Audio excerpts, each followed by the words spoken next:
کیا آپ نے کبھی سوچا ہے دنیا میں جنگ، مہنگائی اور بڑی بڑی حکومتیں اچانک فیصلہ کیسے لے لیتی ہیں؟ کہتے ہیں ایک خفیہ تنظیم ہے جو پردے کے پیچھے سے یہ سب کنٹرول کرتی ہے۔ اسے کہتے ہیں ایلومیناٹی، اور اس کے پیچھے ہے دنیا کا سب سے امیر خاندان، rock shield family. Doctor strange جیسی بڑی ہالی ووڈ فلم میں دکھایا گیا ہے کہ ایک آنکھ والا گروپ کیا صرف ایک فلم کی کہانی ہے؟ اگر یہ صرف ایک فلم کی کہانی ہے تو اس کا نام 250 سال پرانی ایک خفیہ سوسائٹی سے ہو بہو کیوں ملتا ہے؟ اور سب سے بڑا راز، جب بھی اس کا نام آتا ہے تو تھیوریز میں راک شیلڈ فیملی کا نام ہی کیوں لیا جاتا ہے؟ کیا اس کا کنیکشن سیدھا دجال سے ہے؟ اس ویڈیو میں ہم اس کا پورا سچ جانیں گے۔ ویڈیو کو لاسٹ تک دیکھیں کیونکہ آخر میں بتاؤں گی کہ اس فتنے سے کیسے بچا جا سکتا ہے جو کہ نبی کریم صلی اللہ علیہ وسلم نے 1400 سال پہلے بتایا تھا۔ تو سب سے پہلا سوال ہے کہ یہ ایلومیناٹی ہے کیا؟ دیکھیے، یہ کوئی آدمی نہیں ہے، یہ کوئی سنگل پارٹی نہیں ہے۔ ہسٹری کی کتابوں میں اور مغربی ریسرچرز کے مطابق یہ ایک طاقتور اور پورے خاندانوں کا ایک گروپ بتایا جاتا ہے۔ ان تھیوریز میں اکثر 13 خاندانوں کا ذکر ملتا ہے جو کہتے ہیں کہ اس دنیا میں بڑے فیصلے وہی کرتے ہیں۔ انہی تھیوری میں سے ایک نام جو سب سے زیادہ آتا ہے وہ ہے راک شیلڈ فیملی کا۔ کہا جاتا ہے کہ یہ خاندان 18ویں صدی میں بینکنگ اور فائنانس کی دنیا سے جڑا ہوا ہے۔ ان تھیوریز کے مطابق ان کا نیٹ ورک بہت بڑا بتایا جاتا ہے۔ دوسرا سوال ہے کہ ایلومیناٹی کا مطلب کیا ہے؟ الفاظ کا کیا مطلب ہے؟ ایلومیناٹی کا لیٹن میں مطلب ہوتا ہے روشنی سے باہر آتے ہوئے لوگ۔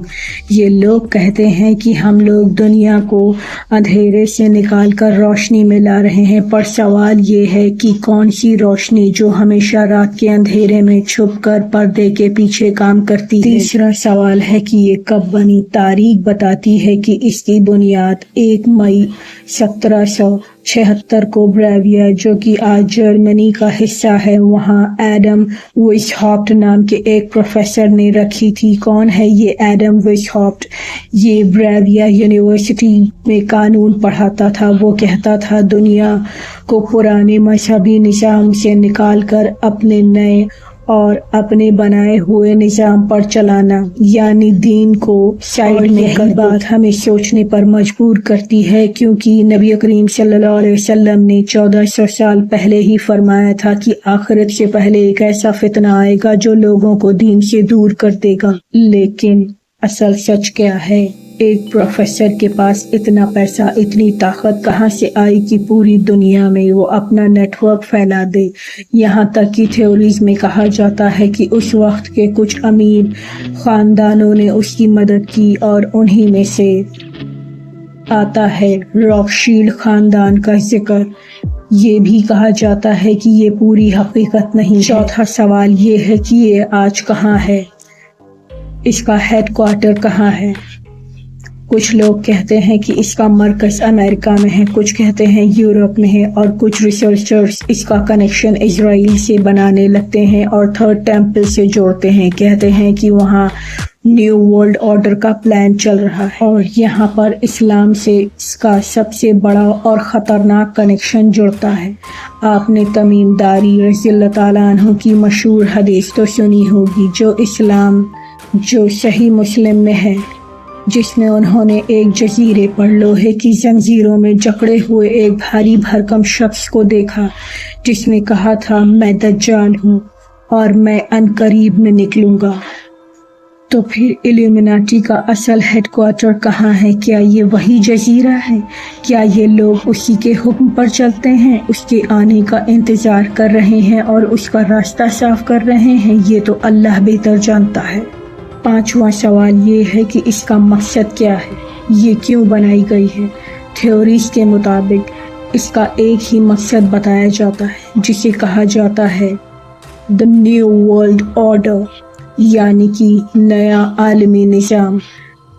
مطلب پوری دنیا میں ایک ہی حکومت، ایک ہی پیسہ اور ایک ہی نظام۔ اور اسلامک اسکاٹولوجی یعنی آخرت کے علم کے مطابق اس ایک حکومت کا رولر کون ہوگا؟ وہ ہوگا دجال، ایک آنکھ والا ہوگا۔ اسی لیے ان سب کا سب سے بڑا نشان ایک آنکھ ہے، جو کہ دجال کی ایک آنکھ سے ملتا جلتا بتایا جاتا ہے۔ اسی لیے آپ ڈالر پر بھی ایک آنکھ والا پیرامڈ دیکھتے ہیں۔ یہ صرف ایک نشان ہے یا کچھ اور؟ آخری سوال، یہ کام کیسے کرتی ہے؟ یہ لوگ بندوق سے جنگ نہیں لڑتے۔ یہ کہتے ہیں کہ ہم 3 چیزوں سے ذہن پر کام کرتے ہیں۔ پہلا، پیسہ اور بینکنگ سسٹم کے ذریعے لوگوں کو مجبور کرتے۔ دوسرا، میوزک اور میڈیا کے ذریعے ہمارے ذہن میں اپنی سوچ ڈال کے۔ اور تیسرا، ہالی ووڈ فلموں کے ذریعے، جیسے ڈاکٹر اسٹرینج فلموں میں الومناٹی لفظ کا عام کیا جا رہا ہے، تاکہ آنے والے وقت میں ہم لوگ اس الفاظ کو نارمل سمجھ لیں۔ اور یہ دھیرے دھیرے ہمارے دلوں سے، ہمارے بچوں کے دلوں سے دین کی محبت نکال رہے ہیں، اور یہی دجال کا سب سے بڑا فتنہ ہوگا۔ تو سب سے بڑا اہم سوال یہ ہے کہ ہم اس سے کیسے بچیں؟ کیا ہم اس سے ڈر جائیں؟ نہیں، ہرگز نہیں۔ ہم مسلمان ہیں۔ اس کا حل ہمارے پیارے نبی حضور صلی اللہ علیہ وسلم نے 1400 سال پہلے ہی بتا دیا تھا۔ آپ نبی کریم صلی اللہ علیہ وسلم نے فرمایا، جو شخص ہر جمعے کو سورہ کہف کی پہلی 10 آیتوں کی تلاوت کرے گا، اللہ اس کو دجال کے فتنوں سے محفوظ رکھے گا۔ تو ہمیں ڈرنے کی ضرورت نہیں ہے، ہمیں بس اپنے دین سے، قرآن سے جڑنے کی ضرورت ہے۔ آپ کا کیا خیال ہے؟ کیا الومناٹی سچ میں ہے یا صرف ایک کہانی؟ کیا اس کا کنیکشن دجال سے ہے؟ کمنٹ میں ضرور اپنی رائے دیں۔